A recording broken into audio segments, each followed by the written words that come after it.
Bab 39. Anda pasti Tuan Weaver. Kami ingin melihat gaun yang Anda miliki, kata Elliot menilai pria itu dengan mata kalkulatifnya saat dia berbicara. Dan untuk siapa itu? Pria itu bertanya dan Elliot menoleh ke arah Kathy. Silakan, duduk dan saya akan menunjukkan hal-hal yang mungkin Anda sukai, katanya sambil melambaikan tangannya ke arah bangku kayu. Elliot memeriksa gaun-gaun yang telah ditumpuk di sudut sementara Kathy duduk di bangku.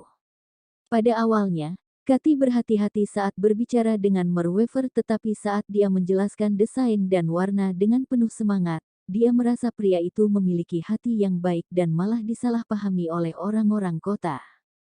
Tangannya tampak lelah dan dia bertanya-tanya apakah dia satu-satunya pria yang tersisa di keluarganya. Itu membuatnya sedih. Elliot telah memilih gaun putih untuk dia coba. Itu tampak seperti gaun pengantin dan mengetahui bahwa dia tidak bisa mendapatkan kesempatan seperti ini lagi, dia mencobanya. Dia telah melihat bagaimana toko-toko terkemuka memperlakukan orang tanpa uang. Lupakan mencoba gaun itu, melihat seseorang dalam jarak sedekat itu hanya bisa dicapai dalam mimpi. Lelaki tua itu cukup baik untuk membiarkannya mencoba meskipun pakaiannya menunjukkan bahwa dia bukan bangsawan atau putri bangsawan. Melangkah keluar mengenakan gaun pengantin, Kathy memandang Elliot sambil menggenggam kedua tangannya dengan gugup. Orang tua itu tersenyum, matanya yang kusam tampak seperti butuh nyawa sendiri untuk melihatnya. Bagaimana penampilanku? Dia bertanya pada Elliot. Benar-benar menakjubkan. Saya sangat bangga menjadi wali Anda bahkan jika Sylvia mengatakan sebaliknya, katanya secara dramatis menghapus air mata yang tidak ada dari matanya. Terima kasih, Elliot. Kathy tersenyum ketika dia berbalik untuk melihat dirinya sendiri untuk terakhir kalinya di cermin sebelum kembali ke pakaiannya yang biasa. Saat dia berganti pakaian, dia bisa mendengar Elliot dan Merweaver berbicara. Biarkan saya mengemas yang ini, kata pria itu sambil mengambil kertas untuk mengikatnya dengan aman. Apa itu? Merweaver bertanya melihat Kathy menarik lengan baju Elliot sambil menggelengkan kepalanya. Maaf, tapi kami di sini hanya untuk melihat koleksi yang Anda miliki.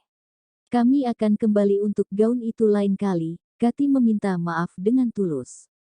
Oh, lelaki tua itu menjawab, jika itu harganya, kita bisa bernegosiasi, dia menawarkan. Baiklah kita akan membelinya, kata Elliot sambil mengeluarkan sekantong koin. Tapi Elliot, protes Kathy hanya dipotong oleh Elliotnya. Itu tidak akan sia-sia, katanya dan Kathy memotongnya. Siapa yang memakai gaun itu? Anda. Untuk pernikahan siapa? Pernikahan masa depan Anda tentu saja, jawabnya dengan nada datar. Jadi siapa yang membayarnya? Kamu, jawabnya membuat dia tersenyum sebelum dia menyadari apa yang dia katakan. Betul sekali. Ini, katanya sambil mengambil koin yang dibawanya dan mengembalikan Elliot tas koinnya yang mengambilnya dengan enggan dengan sedikit gerutuan yang membuatnya tersenyum. Dia memang memanjakannya seperti anak kecil. Pada akhirnya dia menghabiskan uang untuk gaun itu. Begitu Tuan Weaver mengemasi gaun itu, mereka meninggalkan toko untuk membeli sesuatu sebelum kembali ke mansion. Pergi ke kamarnya, Kathy menyimpan gaun itu di lemari, menggendong Areo di lengannya saat kucing itu duduk di depan kamarnya. Dia mengetuk kamar Alexander untuk tidak mendapat jawaban dan memasuki kamar untuk mengisi ulang air dan membersihkan kamarnya.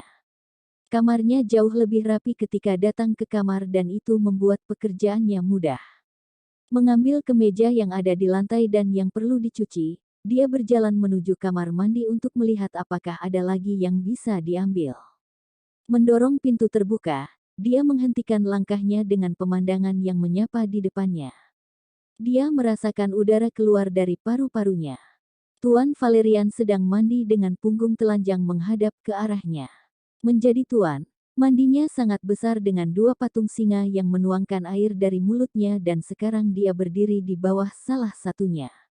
Dia tampak kagum melihat otot-ototnya tertekuk saat dia pergi untuk mandi. Itu adalah pemandangan untuk dipegang. Tuan memiliki banyak otot di tubuhnya, bahu lebar yang menyempit ke pinggangnya. Dia ingin menelusuri ujung jarinya di atas tonjolan otot-ototnya dan pikiran itu membuatnya tersipu. Ketika dia mundur, dia bisa melihat air menetes dari rambutnya. Dia merasakan perut bagian bawahnya mengepal saat matanya mengikuti gerakannya. Uap melayang di atas permukaan air yang menutupi bagian bawah tubuhnya. Dia membuatnya merasakan hal-hal yang tidak dia rasakan dalam hidupnya. Ada emosi yang baru dan dia tidak tahu bagaimana menghadapinya. Tangannya mencengkeram pintu dengan erat ketika dia berbalik. Matanya terpejam, menyeret rambutnya ke belakang dengan kedua tangannya. Sebuah desahan meninggalkan bibirnya dan matanya tiba-tiba terbuka untuk melihat lurus ke arahnya. Dia merasa kepalanya berputar karena aliran adrenalin ditangkap. Berencana untuk mandi. Dia mendengar pertanyaannya. Aku minta maaf, aku datang untuk," kata-kata gagal saat dia mencoba berbicara. Katakan sesuatu. Dia mencoba mengingat mengapa dia memasuki kamar mandi, pakaian itu. Apakah kamu mengambilnya? Dia mengangguk dan melihat dia mengangkat alisnya bertanya diam-diam apa yang dia masih lakukan berdiri di sana. Oh, permisi, katanya sambil keluar dan menutup pintu. Bab 30